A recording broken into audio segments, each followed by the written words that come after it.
How's it going, everybody? I'm Steve, and welcome back to my channel. So tonight I want to talk about my 10 favorite actors. I've thought about doing this list for a long time, just trying to think of who would I put on this list and who would I leave out. You know, just so many great actors over the years. Actually, everyone on my list are actually still living, and then they all started their careers like in the late 1960s, and like most of them, like two of them are in their 60s, and the rest are like 80 or higher. You know, so these are all older people. And I left like some really great ones off my list. You know, just to kind of name just 5 of them, just honorable mentions. Just like I said, like 3 out of these 5 are actually have passed away. But you know, Marlon Brando, obviously, you know, On the Waterfront, the Godfather. You know, he's done so many great movies. Daniel Day-Lewis, I've actually only seen like 2 movies he's ever been in. That would be There Will Be Blood and Gangs of New York. And it's like it seems like everything he does basically turns into like at least an Oscar nomination.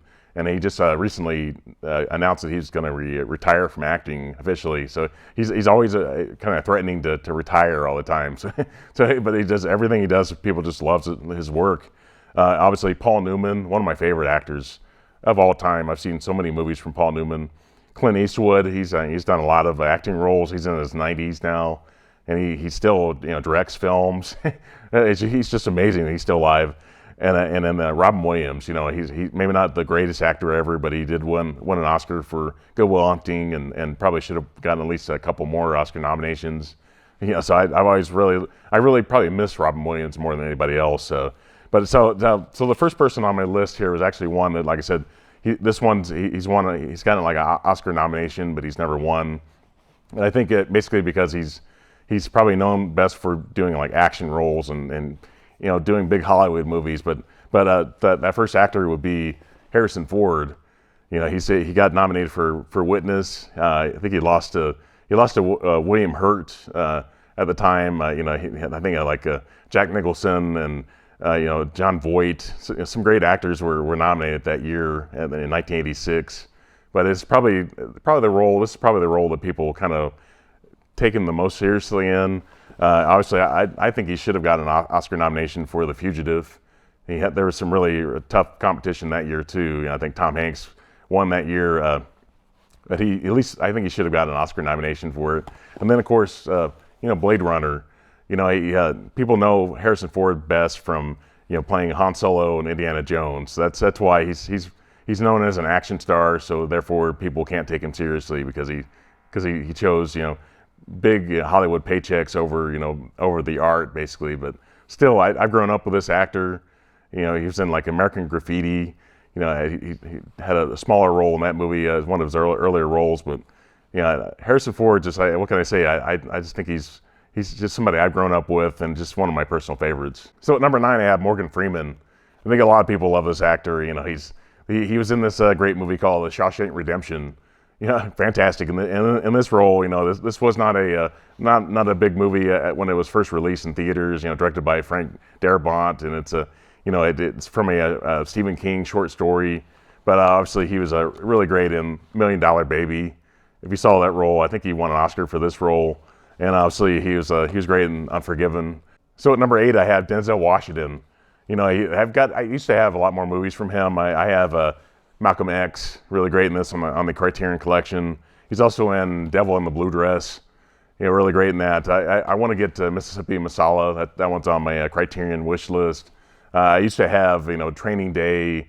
I used to have that on DVD. Also American Gangster. So at number 7, I have Dustin Hoffman. This is I've always loved a lot of his movies. I've seen him in so many things, but obviously the one big one that made him a star was The Graduate. You know, my parents always loved this movie. It has the music from Simon and Garfunkel. But this one really people really noticed Dustin Hoffman because of this role. Obviously, he did like Rain Man, and he did so many great films. But he did this movie Tootsie. This one, it was really odd for the time. In early '80s. Really, he took a big risk on this kind of film. Kramer versus Kramer is really great in that. He's in Straw Dogs. That one's on the Criterion Collection as well. And then he did this movie that was actually the first X-rated movie to win an Oscar. It's Midnight Cowboy. He and John Voight were really, really great in this movie. Really, kind of a sad kind of movie in a lot of ways, but Dustin Hoffman's really, really great in this movie. And it just the taxi cab scene and walking through the streets of New York. At number 6, I have Tom Hanks. Why not? In like the 90s, he had this kind of string of doing these great films. Philadelphia. He was in Forrest Gump. He was in the Green Mile. This is another Frank Darabont movie. From a Stephen King novel, or Stephen King short story. Saving Private Ryan. He should have gotten at least an Oscar nomination for this, but he's done so much great work over the years. And so I think he started off as being like a comedic actor in the 80s, and then in the 90s he started to really take his career seriously, and Hollywood really noticed. At number 5, I have Al Pacino. Al Pacino had a great career in like the 70s, 80s, early 90s. Just a string of great movies. He was in The Godfather. He was in this trilogy, obviously part 1 and 2 in the 70s. He got Oscar nominations, didn't win, unfortunately. But he does this great movie called Serpico. Really fantastic in this. He was in Heat. He was in Dog Day Afternoon. Just so many great movies over the years. Sin of a Woman, that was the only one he actually won an Oscar for. But I think he's actually got nominated for 9 Oscars over the years. And so just like I said, I think he should have won. They should have gotten a Best Actor nomination for The Godfather. He's put in a category for Best Supporting Actor. And he was up against like 2 other actors that were also from The Godfather. So they all kind of canceled each other out for Best Supporting Actor, and so he didn't have a chance. And maybe would have lost to Marlon Brando if he had gotten a Best Actor nomination. But he's really the lead in Godfather, so I think he should have gotten a Best Actor nomination for that film. At number 4, I have Anthony Hopkins. One of the greats. A British actor. Obviously, he was in, he played this role a few times, but it's Hannibal Lecter, obviously, The Silence of the Lambs. This is probably his best known role overall. He was in the Elephant Man, really great in this one. And the third one here, I just included, Francis Ford Coppola. He did Bram Stoker's Dracula. He played a great character in this. I didn't include all the Hannibal movies, but I wanted to kind of include his role in this because I thought he was really great in this movie. But Anthony Hopkins, everything he does, people kind of notice him, and he's in his 80s now. Like I said, so many of these actors are in their 80s, but fantastic actor, and I think people really love his work. So at number 3, I have Robert De Niro, one of the great actors there. He's been around for so many years. Obviously, he won an Oscar for Godfather 2. He was in Raging Bull. He was also in Goodfellas. Casino. He's been so much great work over the years. He actually has got an Oscar nomination this year for Killers of the Flower Moon. So he's still relevant even in his 80s. Still getting Oscar nominations. Still doing great work even at that age. So at number 2, I have Jack Nicholson.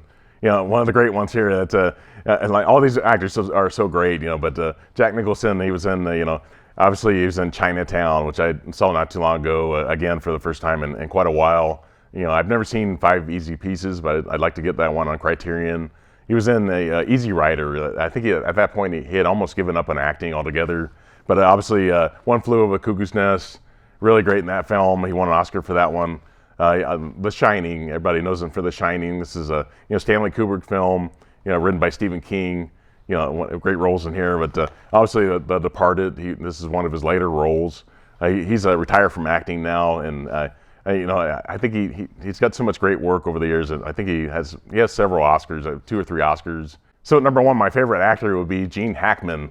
One of the greats. The French Connection, really great in this film. He was in Poseidon Adventure. I love this movie. Those disaster movies in the 70s. He found out while they were filming this that he had won the Oscar for French Connection. He didn't attend the Oscars that year. Obviously, Hoosiers. I live in Indiana, so obviously basketball is still king here, and this is one of his great roles. Dennis Hopper's in this one. He's obviously French Connection 2. A lot of people probably don't even know that there was a sequel to French Connection. This is like a 2 or 3 years later, in '76, I believe, and so I thought he did a great job in this, but a lot of people kind of overlooked this one. And then one of his later roles, he did like 2 films after this one, but I thought he was really great in Royal Tenenbaums. I thought he was really fantastic in this movie. I thought he really lifted this cast. It has an all-star cast in it, but I thought he stood out in the movie. This is like 2001. He was already in his 70s at the time. I think he's like 94 now. He just turned 94 recently. So yeah, thankfully I did this list before, some of these actors are getting up there in age, and I wanted to do this, while they were still living, because they're living legends in my opinion. So thank you everybody for watching tonight. Like I said, give me your list. I'm sure your list might be completely different from mine, which is okay. We're all allowed to have different opinions. That's okay. This isn't like an official list. This is just some of my favorites. I'm sure younger people might have a list of current actors that are much younger. Some people that love like classic Hollywood would include some of the actors that have all kind of passed away from the classic Hollywood era. Please put a like on this video. It definitely helps with the YouTube algorithm. Please consider subscribing, and have a great one. Thank you.